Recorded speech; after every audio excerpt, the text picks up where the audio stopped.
Hey everybody, welcome to the briefing room. I'm ABC's Devin Dwyer in Washington. Great to have you with us on this Thursday. Big developments today over at the White House, where President Trump is announcing a big bailout for America's farmers as this protracted trade war with China continues, causing a lot of economic pain across the country. We'll talk to two farmers today about that. We'll also go over to the Pentagon to get into just what plans are on the table to potentially send thousands more American troops to the Middle East. And we pay tribute today to our friends at The View, which are getting some much well-deserved recognition by the New York Times. We'll bring that to you at the end of the show today, but do want to start with this news on the trade war with China. The president announcing today that he's unveiling another infusion of cash for America's farmers, $16 billion on top of the $12 billion that was handed out through a Depression-era program by the Agriculture Department last year. This is for farmers of soybeans, cotton, corn, wheat, and dairy. There you saw it. $16 billion. Our Jordan Phelps is at the White House. She's been covering this story today. Jordan, break down for us what the president is announcing today.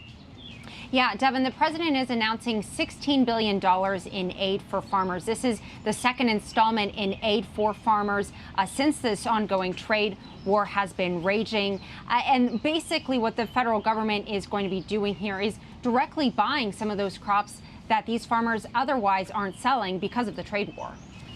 And we have two farmers here with us in the briefing room today to talk about the impacts that those tariffs are having on the sale of their products. And I'm joined here in the briefing room in Washington by Matt Russell. He is a fifth-generation Iowa farmer. You and your husband farm mostly produce, tomatoes, some grass-fed beef as well, and it's been in your family for some time. Also joined from California by Javier Zamora, is a berry farmer with JSM Organics. Looks like he's out there in the field right now. Javier, great to see you out there. I'm going to start with Matt. Matt, you have actually worked as a part-time member of the Farm Service Agency a few years back in Iowa. You're well connected in the community there. How harmful have these tariffs been for Iowa farmers, and do these payments that the president is talking about today, do they make a big difference? Yeah, so they make a difference. I think the biggest thing is the loss of the trade. That's the big story. This doesn't make up for all the lost markets and the prices, and yeah. So this is a Band-Aid. But structurally, the trade is having an enormous impact. You know, I'm in town today to testify with the climate crisis to talk about climate change in agriculture, and that's another option where we could be paying farmers for climate services across the country, and that'd be good public policy, getting something for taxpayers. This is preventing some real hemorrhaging, but we're not getting a lot out of it. You're not getting a lot out from these payments. The tariffs are taking a bit of a bite. And Javier, I understand that it is also hitting your industry, the berry industry in California as well. Your goods aren't directly being exported to overseas per se, but you're also seeing the impact of these tariffs out there. Tell us about that.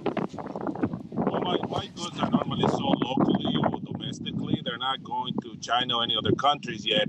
However, when the big companies, the big Ds and the big boys out there are not able to ship their products out, our local and domestic markets get flooded. Therefore, the pricing that we are normally expecting, we don't get. And the reason for that is because the larger companies are getting some of this money that they talk about. I remember that $12 billion not too long ago, which to this day I have not seen a single cent as a small family farm. It is really, really difficult. Farming alone, it's super difficult. It's harder than owning a restaurant, let alone not being able to sell your product because the markets are flooded because certain decisions that are made to a higher level. Unfortunately, that's a very, very difficult impact for a small farm like mine out here. Yeah, And Matt, is that something that you've experienced? You farm mostly produce, tomatoes, we said some beef. Javier's point there is, even though he's not exporting, a lot of the big agribusiness exporters, because they're being turned away now, are going to sell more and dump domestically, which is making it harder for him. Is that something you've experienced? Yeah, so I'm a fifth-generation farmer. I grew up on a 1,000-acre commodity farm. My parents, brother and sister-in-law are still farming in that system. So I'm still connected in our farm, not directly, but still connected to the impact that this trade war and then these payments are having. This is something that impacts, as Javier says, the whole country, especially soybean farmers, and they're getting the bulk of the payments, but it's a catastrophe for the whole country. And help us understand when farmers talk about the biggest pain being the loss of market in China. What does that mean? Well, that means they spend, help break it down. So they spend years cultivating relationships with buyers, right? It's supply and demand. So if you've got a lot of supply and you don't have as much demand, then price goes down. If you've got a lot of demand, then there's more, your price goes up. Price goes up, right. So when we take China off the table for a demand for our products, we have suddenly a huge amount of supply, and the price collapses. And you don't know where to go with it, and other countries will swoop in and supply China with that, right? And I think part of the distraction is the big story going forward in agriculture is climate change, and how are we going to get farmers engaged on being part of the solution and using public policy to do this. I think we're seeing a use of public policy to throw Band-Aids and not get something that benefits farmers all over the country going forward as a solution.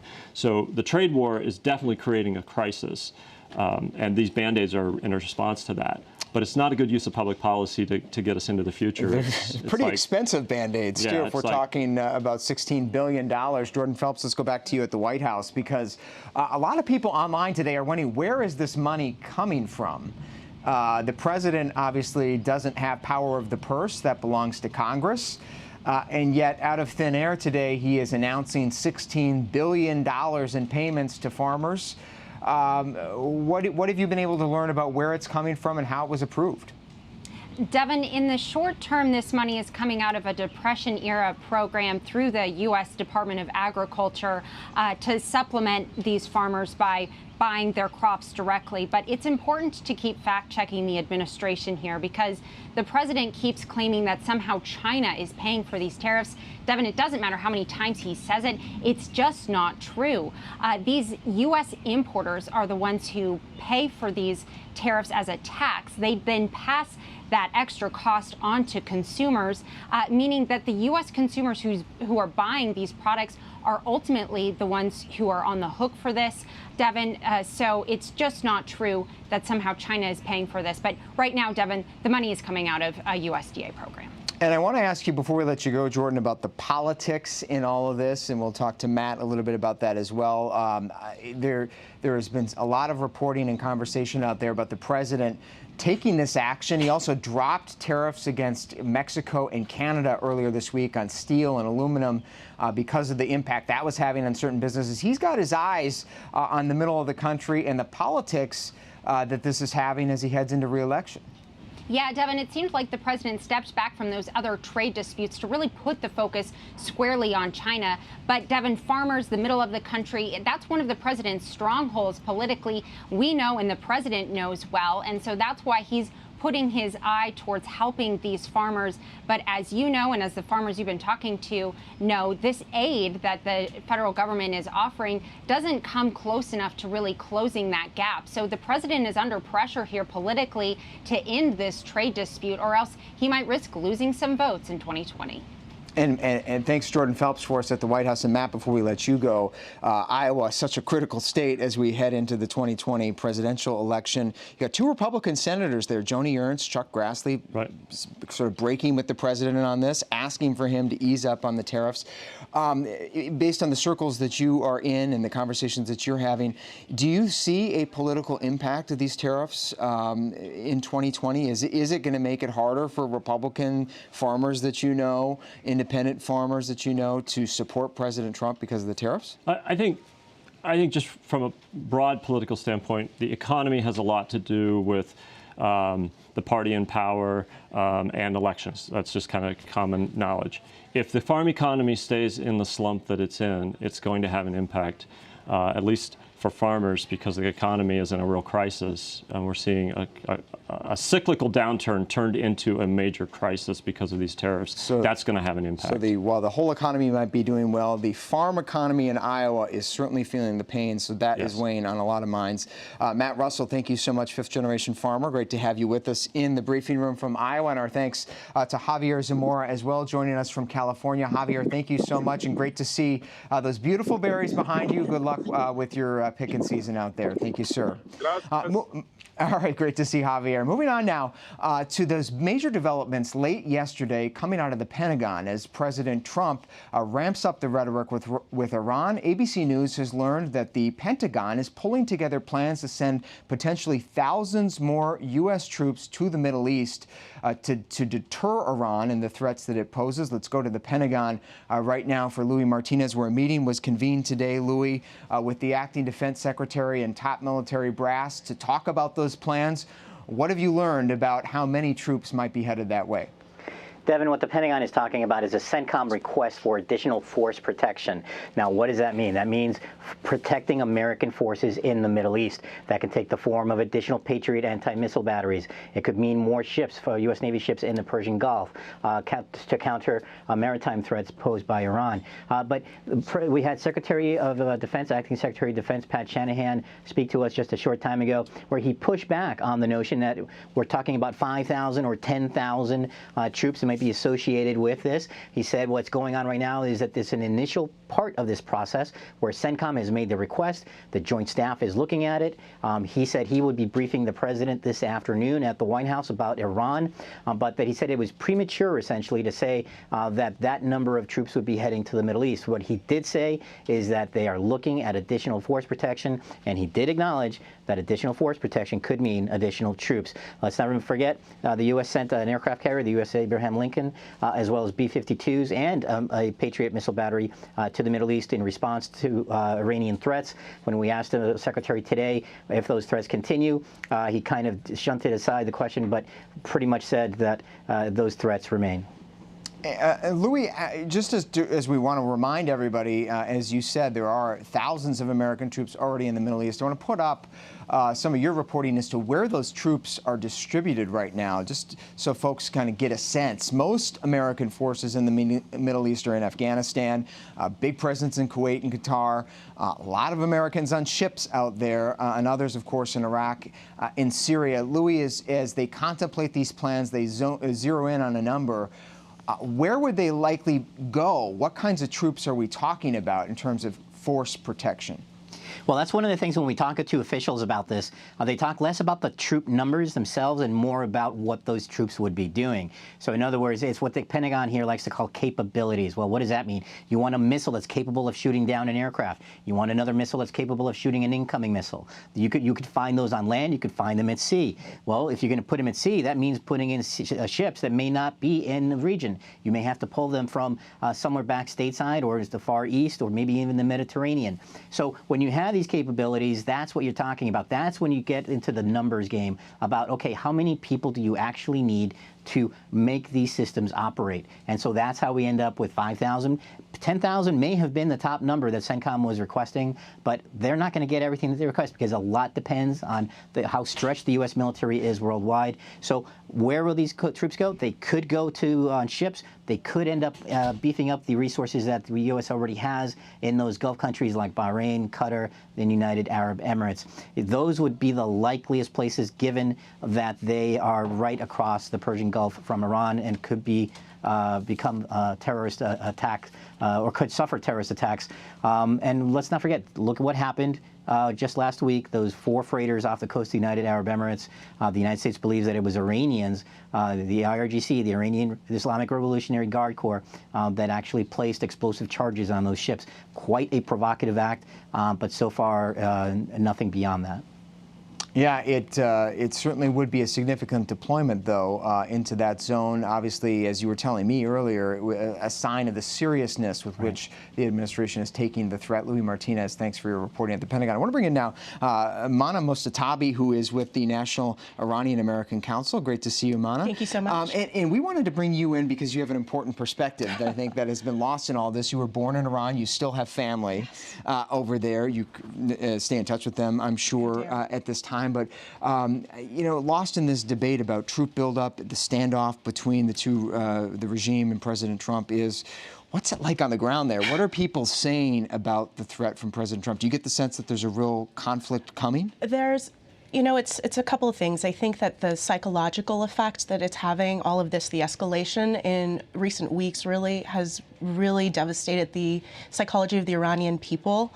You know, we were seeing, a lot of them have already been traumatized by war. There's already been generations that have been impacted. And, you know, they say the long shadow of war, and we haven't forgotten the Iran-Iraq War. My family moved here, you know, in the midst of that kind of violence.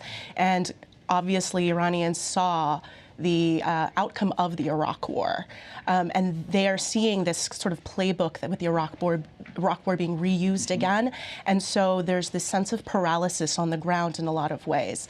You know, a lot of people want to say, well, it's like regime mismanagement and all of this that's contributing to sort of this like economic stalemate that they're facing.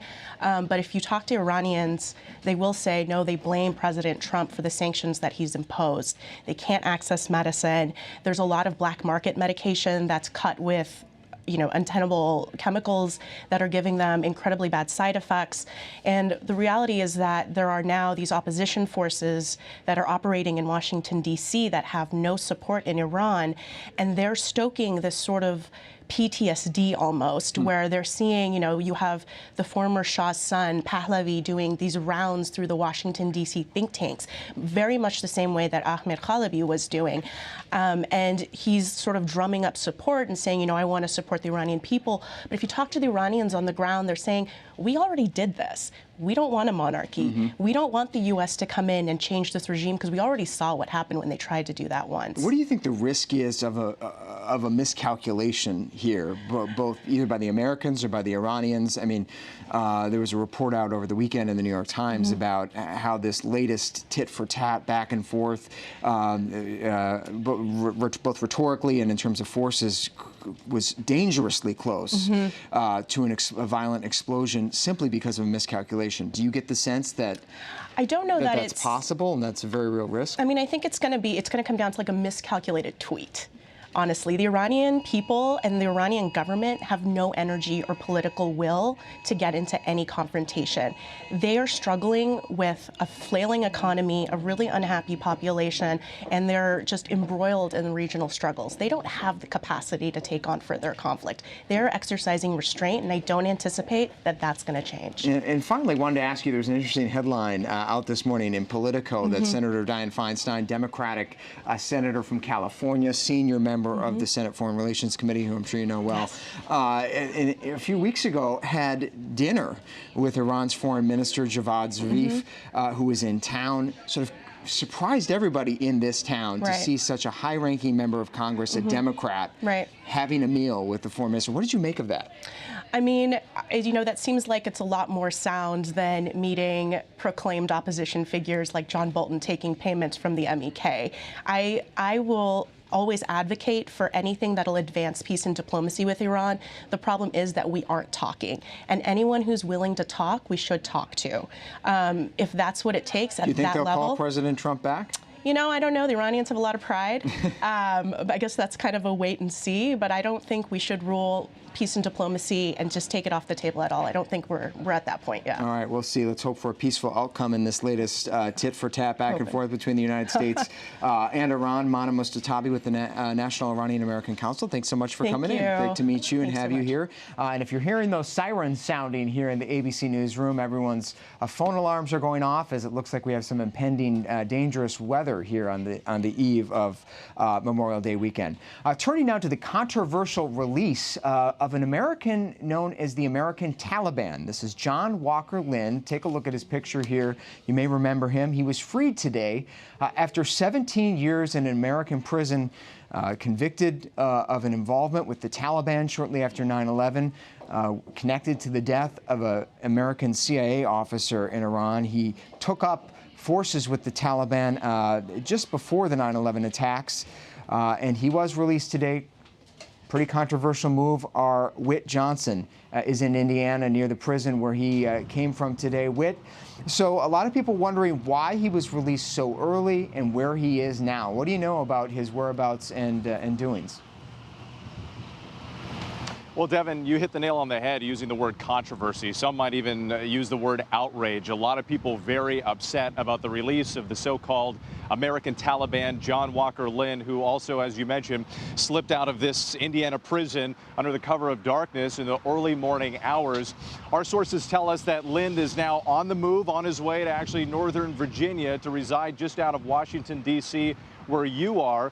But a lot of this controversy comes as these leaked government reports came out suggesting that Lindh remains radicalized, still has extremist views, and even expressed support for ISIS. This coming through the form of several government reports, some correspondence that Lindh had with reporters over the years, writing letters, reporters asking questions about what he thought about ISIS, and Lindh expressing his support. And what's interesting here, you mentioned that he served 17 years of his 20-year sentence. He's being released because of good behavior. And for the people who are opponents to this release, that's the part that really bothers them. Like, how can you determine good behavior? How could you really know what's in his heart and if Lindh has actually been reformed? Some of the most vocal opponents here, family members of Mike Spann. He is that CIA agent who was killed in the prison uprising in Afghanistan in 2001. That's the same prison where Lindh was being held. Those images that we've seen of Lindh being pulled out of the rubble, out of the basement from that prison. Mike Spann, the CIA officer, actually interrogated and asked Lindh questions about an hour before that prison revolt, and he was then killed in a close quarters gun battle.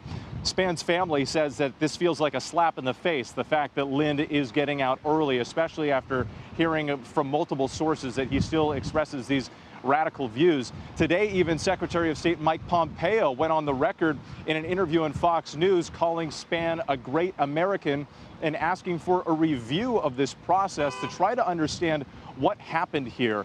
And there's even a broader question, because it's not just Lindh. He sort of is like a case study of what we're seeing with multiple terrorists who came into custody, who were captured in that post-9/11 era and are now in the process of being released. It's estimated that dozens of these convicted terrorists will likely be released in the next 5 years, and questions remain about, what is in their heart, have they truly been reformed, and how does the government plan to monitor these individuals going forward? Yeah, and I guess the big question off of that, Whit, is how much of a threat is this man to all of us? And I do imagine, based on some of your reporting, that the authorities are planning to closely monitor him going forward, I guess, as he's moving here near the nation's capital. What do you know about how they will keep tabs on Lindh? We know that as part of this appeals process, how it moved through, the judge ultimately, when he granted this early release, although it's technically not an early release, it's an early probation, shaving off 3 years of his time behind bars.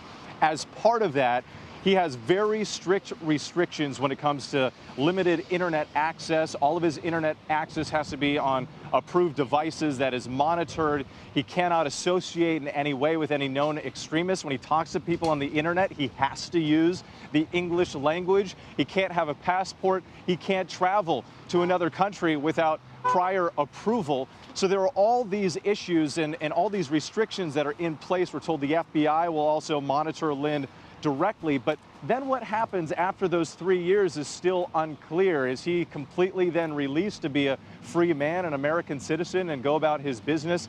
It's very alarming to a lot of people, including, as I mentioned, the Secretary of State, given the fact that these reports and some of our ABC sources as well saying that Lindh still expressed some of those radical views behind bars. Hey, Whit Johnson, thanks so much. A lot of members of Congress, we should say, too, as they head out of town for the holiday weekend, are sounding off about this as well. Certainly a talker. Whit, thanks for your reporting. We'll see you tonight on World News. Finally, today, an important recognition for our friends at The View, the ABC morning talk show. The ladies, Whoopi, Joy, Megan, Sunny, and Abby. There they are. They're on the cover of the New York Times Magazine this weekend. They're being called the most important political TV show in America. It's quite an honor. 12 of the 26 Democratic candidates declared for president have appeared on the show, making it a must-stop on the road to the nomination come next year in 2020. They have Elizabeth Warren scheduled in the next few weeks. The ladies yesterday took a few moments to reflect on the significance of the recognition. I mean, 5 women are hosting, according to the New York Times, the most politically relevant show on TV. And I think it's the first time all women show's doing that. And our audience is predominantly women. And it shows that women are politically engaged in a way they have never been before. And powerful. You know, it's always been interesting conversation. Right. That's right. It's everyone else who's had to catch up. Yeah. This is the house that Barbara Walters built. And wasn't that her vision? That women, 5 women, would be sitting around a table. Yes. Talking the way we often do at home. The other day I went to a place to just sit and write stuff, you know, outside and have breakfast by myself. Suddenly, women are surrounding me and talking like The View. And they were talking about Trump and politics and everything else, and then another one came, and another one came, and this big group of women gathered around me to do The View. And I think that that's one of the things that we've provided over the years, is to give talking points and outlets and stuff for women to get together and do that. All right, our hats off again to the ladies of The View. The house that Barbara Walters built, that's in recognition, of course, of Barbara Walters being the founding member of that show. Again, in the New York Times Magazine this weekend, the most important political show in America. We do know they're reaching out to all the 2020 Democratic contenders and President Trump to come on the show before the end of the election season. So we'll be good to continue following that. Great to have you with us on this very busy Thursday. I'm Devin Dwyer in Washington. Be sure to download the ABC News app to follow the latest and all the stories we've talked about today. If you want to keep up with those, star them in the app. You can find us live there 24/7 as well. We'll be back here tomorrow, 3:30 p.m. Eastern Time, 5:30 p.m. Eastern Time, everywhere you can find ABC News Live. Hope you join us. We'll see you then.